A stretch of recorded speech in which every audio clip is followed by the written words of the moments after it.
मित्रांनो, मी प्रियांका मदने, अभय प्रिन्स प्रियांका या यूट्यूब चॅनलवर आपल्या सर्वांचं स्वागत आहे. तर आज मी आहे एका ऊस क्षेत्रामध्ये. 8 गुंठ्याचं हे क्षेत्र आहे आणि इथे येण्याचं कारण म्हणजे आपण आता बघतच आहोत की साखरेचा वाढलेला दर हा प्रत्येक ठिकाणी चर्चेचा विषय ठरत आहे आणि त्याच्यामुळेच शेतकरी आणि ऊस शेती याच्याविषयीची माहिती प्रत्येक शेतकऱ्यांपर्यंत पोहोचवण्याची माझी संकल्पना आहे. आज आपण या क्षेत्रामध्ये आलेलो आहोत. त्याची गोष्ट म्हणजे आपण बरेच असे ऊस क्षेत्र बघतो आणि त्या ऊस क्षेत्रामध्ये बघतो की ऊसाची जी कांडी असतात ते 30 कांडीचा ऊस असतो, 40 कांडी किंवा त्याहीपेक्षा जास्त कांडीचा ऊस असतो, परंतु पेऱ्यातलं अंतर जास्त नसतं. पण आपण आज या क्षेत्रामध्ये आलेलो आहोत आणि हे 8 गुंठ्याचं क्षेत्र आहे. तर ह्या पेऱ्यामधलं अंतर 8 इंच आणि त्याहीपेक्षा काही काही जास्त आणि ते सलग पूर्ण क्षेत्रामध्ये दिसते. तर या व्हिडिओच्या माध्यमातून आपण त्या शेतकऱ्यांशी बोलणार आहोत आणि बघणार आहोत त्यांनी सुरुवातीपासून हे क्षेत्र करत असताना किंवा ह्या ऊसाची लागण करत असताना कशा प्रकारचं नियोजन केलेलं होतं आणि इतर सगळ्या गोष्टी शेतकऱ्यांच्या मनात असलेले सर्व प्रश्न आपण या व्हिडिओच्या माध्यमातून बघणार आहोत. तर बघूया आणि त्या शेतकऱ्यांशी संवाद साधूया. चला. नमस्कार सर. पहिल्यांदा तर तुमची ओळख शेतकऱ्यांना करून द्या. मी अभय आनंदराव म्हटले, गाव रेटरी बुद्रुक, तालुका कराड, जिल्हा सातारा. तर सर हे बियाणं कुठल्या जातीचं आहे आणि कुठून घेतलं तुम्ही? बियाणं हे आपल्या घरच्याच प्लॉट मधलं आहे, 86-032 आणि हे बियाणं हे खोडव्याचं वापरलंय आम्ही. ही महत्वाची गोष्ट आहे. त्यावेळी तुम्हाला शंका नाही मनात आली की आता जे तुम्हाला फरक दिसतोय तो दिसेल का नाही असं वाटलेलं का त्यावेळी? नाही, माझं तरी बियाविषयी असं का तर दुमत नाही. कारण तो कसं असतं, ज्या वेळेला बियाणं आपण कुठून पण घेतो, कसलंही घेतो, त्याला वाढवणं, जोपासना करणं आणि त्याला यशस्वीपणे उभा करणं ते शेतकऱ्याच्या हातात असते.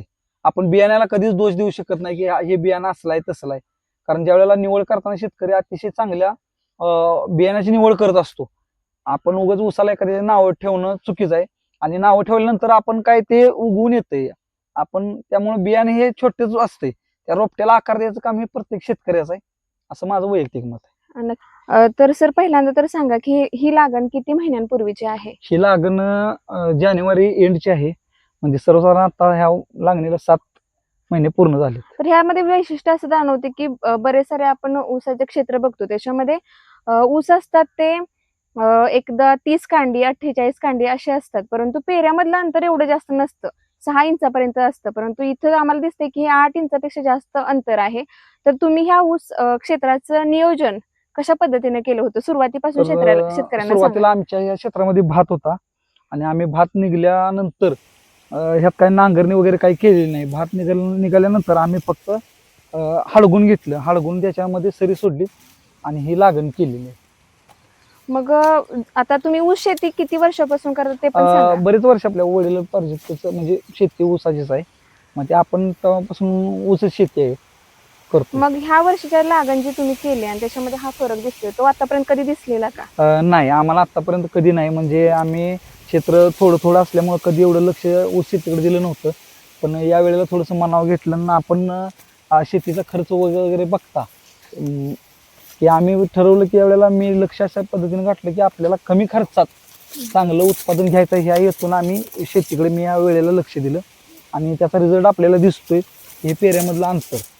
बरोबर आहे. तुम्ही सांगितलं तो महत्वाचा मुद्दा सरांनी सांगितलं की शेती करायचं म्हटलं की खर्च जास्त येतो, त्यामुळे बरेच शेतकरी शेती करत असताना खर्चाचा विचार केला की उत्पन्न जेवढं निघतं तेवढा खर्च झालेला असतो. पण सर सांगतात की कमी खर्चामध्ये त्यांनी हे खऱ्या अर्थाने करून दाखवलेलं आहे. तर सुरुवातीपासून स्टेप बाय स्टेप सांगा की तुम्ही कशा पद्धतीनं खताचे व्यवस्थापन असू देत किंवा इतर काही वेगळ्या गोष्टी केल्या असतील, फवारणी केली असेल या 7 महिन्यामध्ये, त्याचं डिटेल सांगा तर शेतकऱ्यांना. आम्ही सुरुवातीला काय केलं तर सुरुवातीला का नाही आम्ही जवळपास आता या ऊसाचं पहिल्यांदा मला ही दाखवू दे. मी पट्टी आणली. तर सर्वसाधारणपणे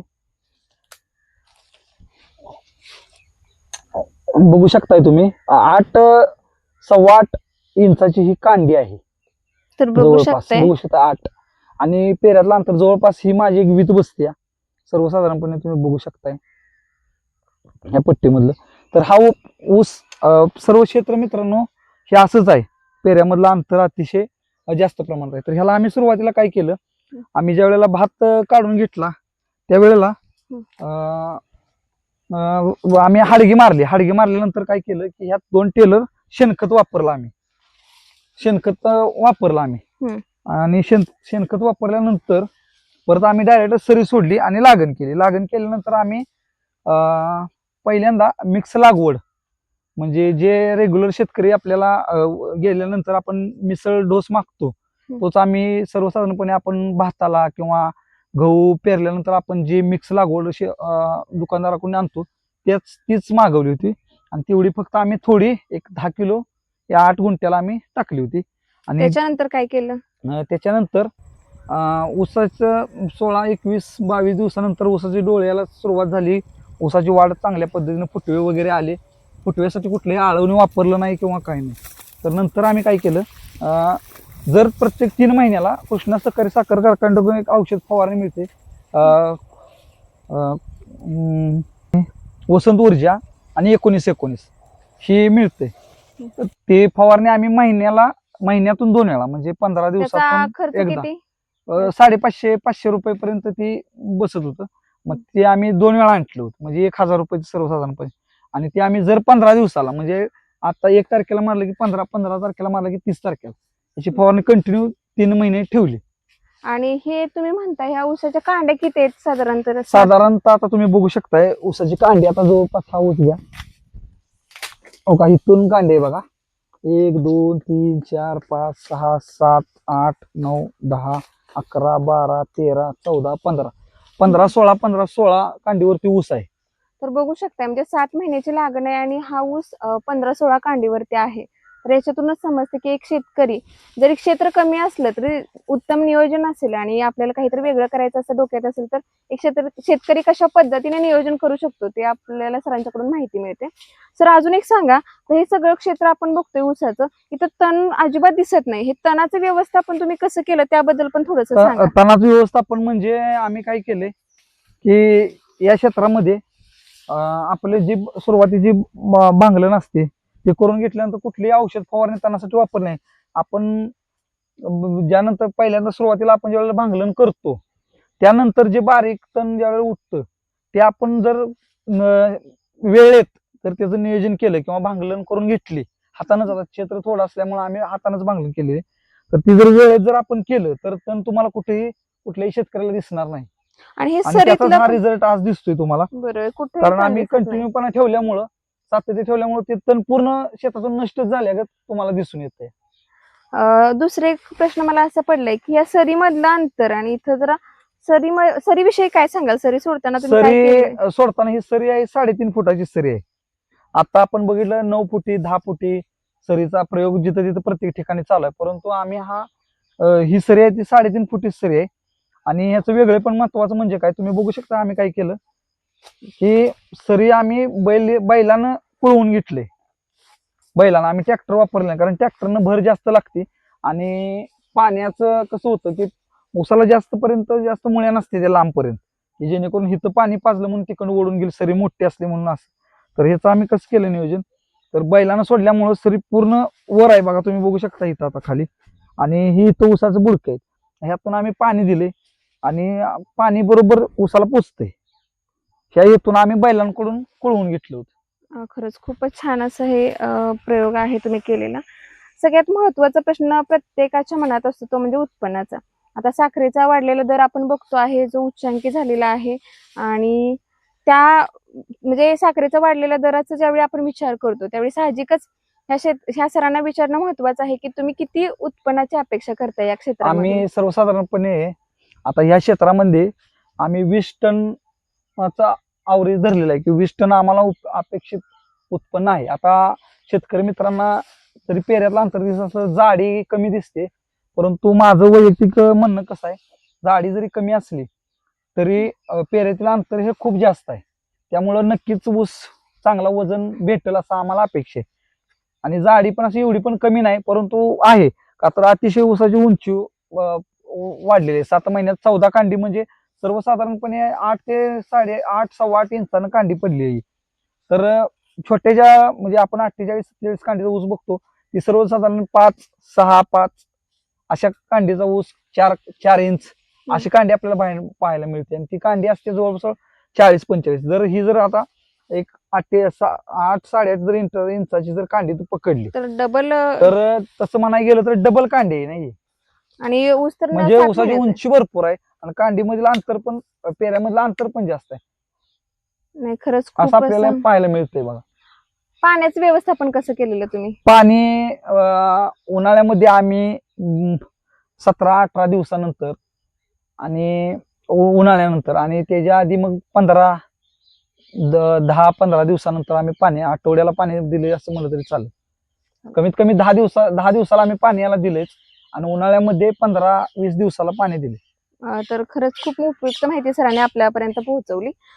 तर नक्कीच सरांनी जशी अपेक्षा केलेली आहे उत्पन्नाची, त्यांनी जो सांगितलेला आहे एवढ्या क्षेत्रामध्ये जशी उत्पन्नाची अपेक्षा केलेली आहे तशीच त्यांना मिळेल. तुम्ही बघू शकता हे पूर्ण क्षेत्र बघत असताना एक सारखेपणा दिसतो इथे सगळ्यामध्ये. म्हणजे जरी आपण कुठलाही ऊस घेतला तरी त्या पेऱ्यामधलं अंतर बघू शकताय आणि तणाचं व्यवस्थापन केलेलं हे पण बघू शकताय तुम्ही. म्हणजे एवढं छोटं किंवा कमी क्षेत्र असलं तरी पण एक शेतकरी मनात आणलं तर काही करू शकतो याचंच उदाहरण आपल्याला या ठिकाणी सरांशी बोलताना आपल्याला जाणवलं. तर सर आता मला सांगा की फुटव्याची ही संख्या किती आहे आणि फुटव्याची संख्या वाढण्यासाठी तुम्ही विशेष काय केलं काय? फुटव्याची संख्या वाढण्यासाठी म्हणजे विशेष आम्ही काही केलंच नाही. तर अतिशय काय झालं, आम्ही त्या कारखान्याच्या फवारणीमुळं, आधी फवारणीपासूनच आपण चालू केलं, आळवणी कुठल्याही प्रकारचं घातलं नव्हतं. तर कोळवतानाच पुन्हा हे केलं? नाही, आम्ही आधी काय केलं, फुटव्यासाठी विशेष असं काही केलंच नाही. ते फवारणीचाच आम्हाला, आणि ते आपण सुरुवातीला लागवड मिक्स जी टाकली होती त्याचा रिझल्ट एवढा आला की अतिशय फुटवा झाला. आता तुम्ही बघू शकता ऊसाचा फुटवा म्हणजे असं ठॉंबही दिसतच नाही, सर्वसाधारणपणे पूर्ण असा सलगच ऊस दिसतोय. आणि त्यामुळे आता सर्वसाधारण आता ही एक ठोंब दिसली तर ह्यात किती ऊस आहेत? सर्वसाधारणपणे ह्यात 6 ते 7 ऊस आहेत. परत हो का तुम्ही ह्यात बघताय 7-8 आहेत. 7-8. आता तुम्ही ह्याच्यात बघू शकता असं 5-7 ऊस, 5-6-7 असं ऊस आहेत. त्यामुळे फुटव्यासाठी असं काही वेगळं केलं नव्हतं. आता पहिल्यांदा जे केलं त्याच रिझल्ट दिसलाय हा, या पेशामध्ये. हा. कुळवताना कुठली फवारणी केलेली का? कुळवत असताना कुळवताना फवारणी नाही, कुळवल्यानंतर केलेली. कुळवताना फक्त जे रेग्युलर जे आपण कुळवताना जे रेग्युलर आपण जे डोस असतात ते पण अतिशय कमी खर्चात आम्ही टाकलेत.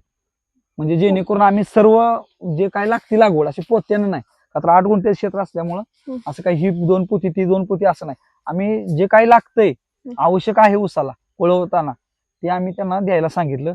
मग त्यांनी आम्हाला मिक्स डोस दिला होता, तर तो डोस फक्त आणि फक्त 1600 रुपयाचा कुळवताना आम्ही याला घातलेला आहे. त्याच्यानंतर आळवणी काय घातलेली काय? आळवणी त्याच्यानंतर काय घातली नाही, परंतु आता आम्हाला ज्यावेळेला 7 महिन्याचा ऊस झाला त्यावेळेला अतिशय पेऱ्यातलं अतिशय अंतर दिसून येतंय, परंतु आम्हाला जाडी आहेच. परंतु ह्यापेक्षा जाडी येण्यासाठी आम्ही 20-20-0 ची आळवणी आता आम्ही मागल्या आठवड्यात दिलेली आहे. तर अजून पुढचं काय तुम्ही नियोजन करताय पुढचं आता याच्यासाठी काय विशेष असं करण्याची काही गरज असं आम्हाला तरी, म्हणजे आता मला तरी काय असं गरज वाटत नाही आता इथून पुढे करण्याची. कारण खर्चात पडण्यापेक्षा ह्याच्यानं वरच ऊस उत्पन्न कसं चांगलं निघेल हा एक शेतकऱ्यांसमोर आपल्याला एक मुद्दा ठेवायचा आहे की कमी खर्चात पण आपण किती करू शकतो हे एक आम्हाला उदाहरण दाखवायचं आहे. त्या दृष्टीनं ह्या ऊसाचं आम्ही उत्पन्न घेण्याच्या मार्गावर आहोत. तर सर धन्यवाद सर की तुम्ही एवढी महत्त्वपूर्ण माहिती प्रत्येक शेतकऱ्यांपर्यंत पोहोचवण्यासाठी प्रयत्न केला. तर बघू शकताय कमी क्षेत्र असलं परंतु आपली इच्छा असेल किंवा काहीतरी आपल्याला वेगळं करायचं असेल तर माणूस कुठल्याही परिस्थितीमध्ये करू शकतो आणि ते फक्त शेतकरीच करू शकतो हेच आपल्याला सरांच्याकडून आज समजतं. हे ऊस क्षेत्र बघताना 8 गुंठ्याचं असणारं हे लागण बघताना आपल्याला समजतं आणि खराच सरांची ऐकलेली माहिती प्रत्येक शेतकऱ्यांना महत्त्वपूर्ण ठरणारच आहे आणि नक्कीच प्रेरणादायी ठरेल असंच आपण म्हणूया. आणि पुन्हा एकदा सर तुम्ही आम्हाला वेळ दिला आणि हे क्षेत्र दाखवण्यासाठी ही माहिती प्रत्येकापर्यंत पोहोचवण्यासाठी मदत केली त्यासाठी तुमचे पुन्हा एकदा मनापासून आभार. धन्यवाद सर. धन्यवाद.